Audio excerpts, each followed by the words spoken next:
Okay, both 6 and 7 are talking about the equation, but it's factored.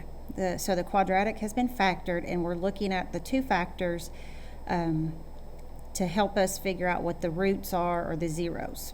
Okay, so remember when we factor it and we get it into our two sets of parentheses, we have to set them equal to 0, each factor. And when we do that, we notice that our x value, the answer, ends up being the opposite of what we have here.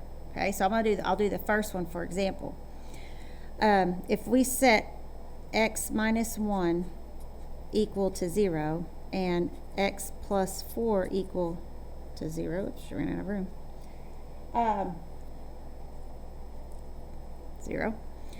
And we solve for x, we add 1, so x equals 1, and we subtract 4, so x equals negative 4. So our zeros are 1 and negative 4. And we notice that it's the opposite of what's in here. It's the value that would make this 0. So positive 1 minus 1 is 0, and negative 4 plus 4 makes that 0.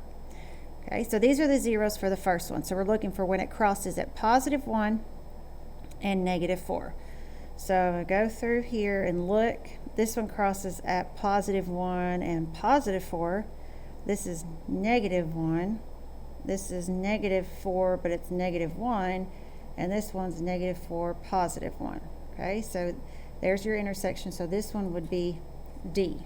Okay, and this, because that's where it intersects.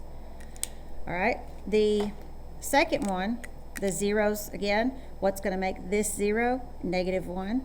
So negative 1 plus 1 would make that 0. And over here, 4 would make that 0, 4 minus 4. So we're looking to where it crosses negative 1 and 4. And we saw that over here at B. It crossed here at negative 1 and here at 4. So this would be B. Okay, the third one crosses, when we set that equal to 0, 1 minus 1 would be 0. So that's a 1. And 4 minus 4. So we're looking for positive 1, positive 4. And that was A. Positive 1's right here, positive 4's there. So that would be A. All right, and then obviously the last one must be C, right? Well, let's just double check to make sure. Make sure we didn't get one wrong somewhere. What's going to make that 0? Negative 1 plus 1, and negative 4 plus 4 would make those 0. So here's negative 4, here's negative 1, so C is the correct answer.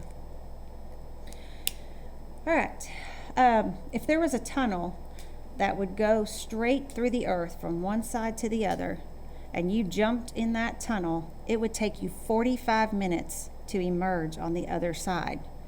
So there would be a tunnel that when you slid through the tunnel, it would take, or walk through the tunnel, it would take you 45 minutes to get to the other side. Number 7, it says, what are the zeros? So it's basically asking you the exact same thing that number 6 did, except for it's not giving you a graph. So we just need to figure out what values for x will make each factor 0.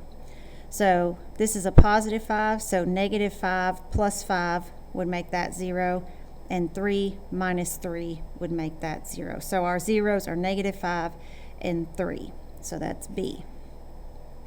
If you're not sure, okay, and you have no clue what to do, you can always put the equation into y equals. Okay, so even like on these up here, I can do x minus 1 in parentheses and then x plus 4.